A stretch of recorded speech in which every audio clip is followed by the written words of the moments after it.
we talk about the Texas Longhorns today? Texas Longhorns. You know what? Let's have you go first this time. Okay. Contender or pretender?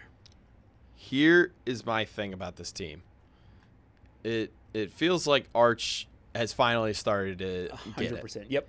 And you can't really say, oh, the concussion knocked him into shape and stuff like that, because he still had a really good game before he left the Mississippi State game. Right. It feels like he's got that swag back. Yeah. I remember watching the runouts, or ESPN had a camera on him right before they were about to run out, and he just turns around and he just yells into the camera. I'm like, oh yeah, he's back. Yeah. He's got that swag back, and he definitely showed it. Yeah, the offense was simplified a little bit in the Vanderbilt game. I know Wingo it was just screen pass, and Wingo just did the rest. But still, I mean, it takes some.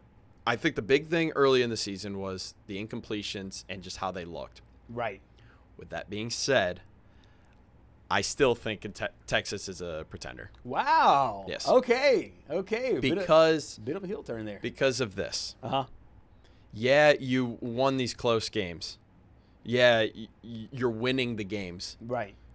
But then you've got to face Georgia. That's the thing, yeah. And then you've got to face Texas A&M. Yep. And if I think I literally just said this earlier in the show. I think if they are they can be a 3-loss team and make it. The thing is, if they do lose another game, which I think they will, they need help from Tennessee beating Vanderbilt, because I still think a 2-loss Vanderbilt team makes it in over a 3-loss Texas team, even though Texas beat them. Right. Because then you're going to have like the Florida State all over again. Rah, rah, rah. You Correct. can't do this. Yeah. But if they're both at 3 losses, Texas makes it over any Big Ten team and any ACC team. And they would be, in your opinion, the best 3-loss SEC team. Oh, yeah. Yeah, the best 3-loss I mean, SEC team. you look at that schedule, unless Oklahoma loses to Alabama, and so let's say Oklahoma now has 3 losses, but Texas beat them on the field. Oklahoma would be the best 3-loss team if Texas were to lose to A&M and Georgia. Right, yeah. right. Which it could happen. Yeah, that could happen. I'm going to go the opposite, but I really liked a lot of your reasoning, because I'm going to go contender. Okay. Because I do think that there is part of something with Arch that has flipped, and I don't know what that is. You mentioned it might just be a confidence, a swag, a moxie.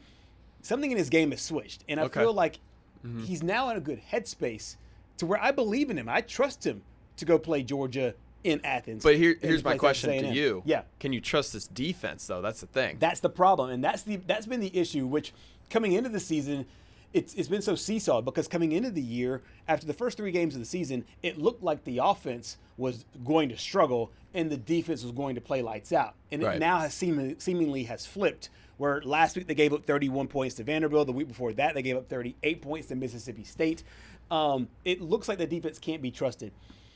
To me, it's not as bad as Tennessee's defense, even though they are giving up a lot of points.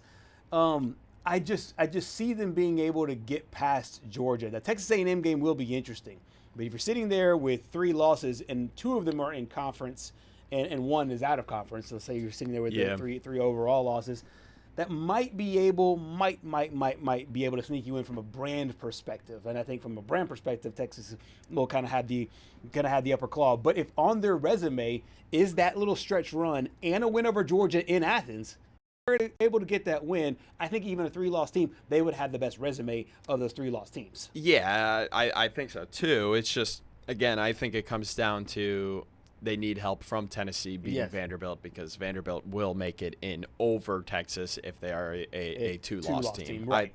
I still think I'm not going to change my opinion on the SEC is getting 5 teams in no matter what. This past weekend only proved that with Georgia Tech and Miami losing, so there's probably only going to be 1 or maybe 2, maybe Virginia and Louisville in from the ACC, and maybe 2 from the Big 12. The Big 12, yeah. But, I mean, you look at the Big 10, you could make the obviously Ohio State's in, Indiana's in, Oregon's in, but who is that 4th? I don't think that Michigan's better than Texas. I mean, there's just no way. I don't see it happening. So they're going to need to get some help. But it is interesting, though, because I mentioned this to Roger yesterday. The Mississippi State game, defense was getting gashed for 3 quarters, and then they turned it up the last quarter. Yep.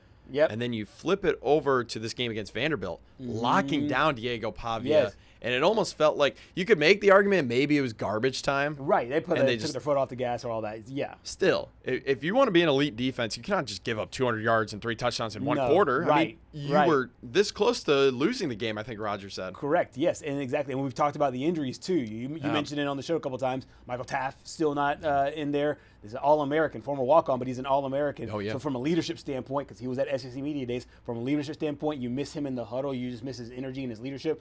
And then, of course, his play there as well. And Anthony Hill Jr. And I feel like this is a defense that has a lot of star players. They just, for some reason or another, over the last month or so, haven't really been able to put it together. But the question goes in the backside: has Sark and the offense, have they found the spark to make you get rid of that? It's where it's like the Dodgers bullpen. Yeah. If they're a really bad bullpen, can you just hit enough home runs where it doesn't matter? Well, obviously we'll find out. See. We'll find out with Texas coming up very shortly.